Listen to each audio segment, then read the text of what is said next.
မင်္ဂလာပါခင်ဗျာဒုတိဝါဒနာရှင်ကျွန်တော်ရဲ့မိတ်ဆွေများအားလုံးပဲစိတ်ချမ်းသာ၍ကိုယ်ကျန်းမာကြပါစေခင်ဗျာအခုဗီဒီယိုလေးကတော့9ရက်6လ2025တနင်္လာနေ့အဖွင့်နေ့မနက်ပိုင်းတွင်ဒေဩကွက်လေးတွေကိုကျွန်တော်တင်ပြပေးတော့မှာဖြစ်ပါတယ်ကျွန်တော်ရဲ့အခုဗီဒီယိုလေးမှာတော့လက်မလေးတွေနှိပ်ပြီးတော့ကွန်မန့်လေးတွေနဲ့မှန်ပြီးတော့ကျွန်တော်ကိုကူညီအားပေးသွားဖို့မေတ္တာရက်ခံပါရစေခင်ဗျာ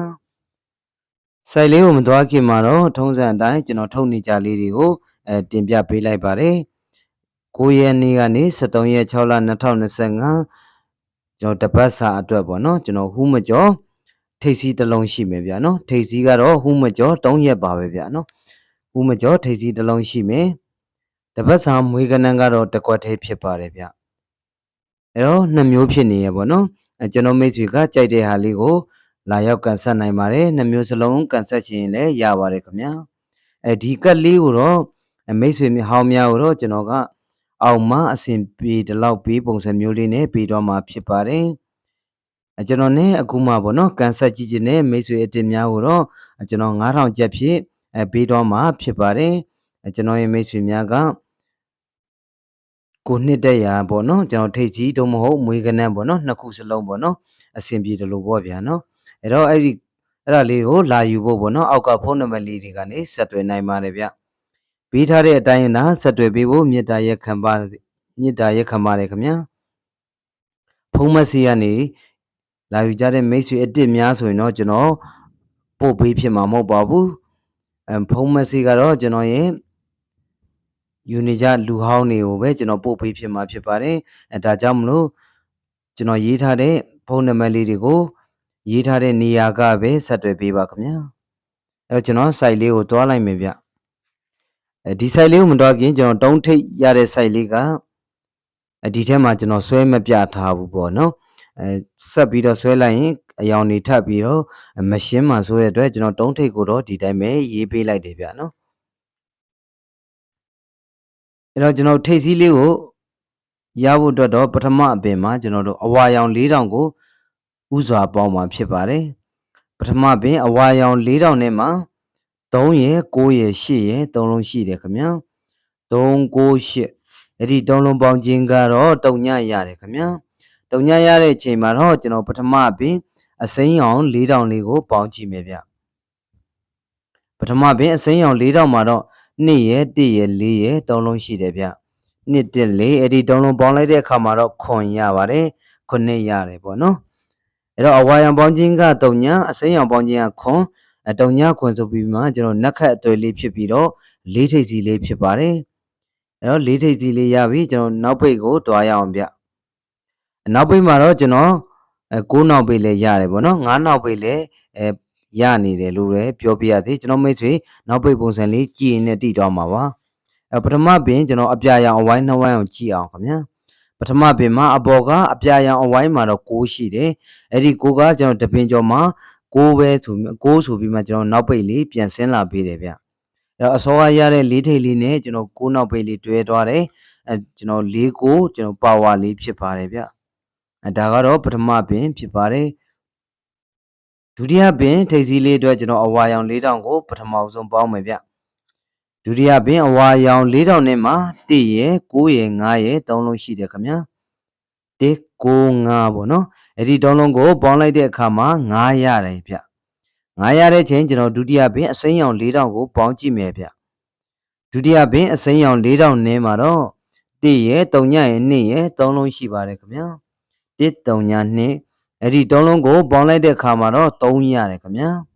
ဒုတိယပင်အဝါရောင်ပေါင်းခြင်းက9ဒုတိယပင်အစိမ်းရောင်ပေါင်းခြင်းကတော့3 5 3ဆိုပြီးမှကျွန်တော်ပထမပင်လိုပဲနက်ခတ်အသွယ်လေးဖြစ်ပြီးမှနှစ်ထိပ်စီလေးဆင်လာပေးပါတယ်နောက်ပိတ်ကိုတော့ကျွန်တော်ဒုတိယပင်အပြာရောင်အဝိုင်းနှဝိုင်းကိုကြည့်မယ်ဗျဒုတိယပင်အပြာရောင်ပေါ့နော်ကျွန်တော်အပေါ်ကအဝိုင်းမှာတော့6ရှိပါတယ်အဲ့ဒီ6ဒီကျွန်တော်တပင်ကျော်မှာပဲ6နောက်ပိတ်လေးအဖြစ်ပြန်ဆင်းသွားတယ်ဗျအဲ့တော့နှစ်ထိပ်6နောက်ပိတ်နဲ့ကျွန်တော်နှစ်9ဒုတိယပင်မှာတော့ဒီလိုလေးဖြစ်ပါတယ်ခင်ဗျာတတိယပင်တော့ကျွန်တော်ထိပ်စီးလေးကိုကြည့်အောင်ခင်ဗျာတတိယပင်အဝါရောင်ကိုပထမဆုံးပေါင်းမယ်ဗျတတိယပင်အဝါရောင်မှာတော့6ရယ်5ရယ်3ညရယ်3လုံးရှိတယ်ခင်ဗျာ 653ညအဲ့ဒီတုံးလုံးပေါင်းခြင်းက1ရတယ်ခင်ဗျာတတိယပင်အဝါရောင်တုံးလုံးပေါင်းခြင်းက1ရတယ်အဲ့ချိန်မှာကျွန်တော်ကအစိမ်းရောင်ပေါင်းခြင်းကိုသွားမယ်ပေါ့နော်အစိမ်းရောင်ပေါင်းခြင်းကလည်းကျွန်တော်ပထမပင်ဒုတိယပင်လို့ဆက်လာမယ်ဆိုရင်ကျွန်တော်တတိယပင်အဝါရောင်ပေါင်းခြင်းရဲ့အဝါရောင်ပေါင်းခြင်း1ရဲ့နက်ခတ်ဖြစ်ရမှာပေါ့နော်တုံးလုံးပေါင်းခြင်းရဲ့8ဖြစ်ရမှာပေါ့1ရဲ့နက်ခတ်8ဖြစ်ရမယ်လောလောဆယ်အစိမ်းရောင်တတိယပင်အစိမ်းရောင်4000နဲ့မှာတော့8လေးနှလုံးပဲရှိသေးရဲ့ဗျာနော်ကျွန်တော်တို့က3လုံးပေါင်းမှာဖြစ်ပါတယ်အဲ့ဒီ3လုံးပေါင်းခြင်းကလည်း8ဖြစ်ရမယ်ဒါမှလည်းကျွန်တော်အဝါရောင်ပေါင်းခြင်း1အစိမ်းရောင်ပေါင်းခြင်း8ဆိုပြီးမှ3ပွင့်စလုံးတူညီသွားမှာပေါ့ဗျာနော်အဲ့တော့3လုံးပေါင်းခြင်း8ဖြစ်ဖို့ဆိုရင်ကျွန်တော်6လိုနေတာဖြစ်ပါတယ်8ရဲ့4ရဲ့6ရဲ့ပေါင်းလိုက်ရင်8ရမှာဖြစ်ပါတယ်ဗျအဲဒီ site လေးရတော့ကျွန်တော်6ထိပ်ရတာဖြစ်ပါတယ်3ထိပ်ပေါ့နော်3ထိပ်လေးကလည်းကျွန်တော်အဲ့ဒီကျွန်တော်ဆွဲထားတဲ့ site နားမှာပါပဲဆက်ဆွဲရင် color တွေနဲ့ထပ်သွားမှာဆိုကျွန်တော်ဒီတိုင်းပဲပြောလိုက်ပါမယ်ဗျာနော်3ထိပ်ဖြစ်ပါတယ်ကျွန်တော်တို့3ထိပ်စီလေးကိုတော့ကျွန်တော်ဆက်မပြောတော့ဗျာနော်နောက်ပိတ်လေးကိုတွားရအောင်ဗျာနော်နောက်ပိတ်လေးရဖို့အတွက်တတိယပင်အပြာရောင်4000ကိုကြည့်မယ်ဗျတတိယပင်အပြာရောင်4000မှာကျွန်တော်အပေါ်ကအပြာရောင်sorry ဗျအပြာရောင်အဝိုင်းကိုကြည့်မှာဗျနော်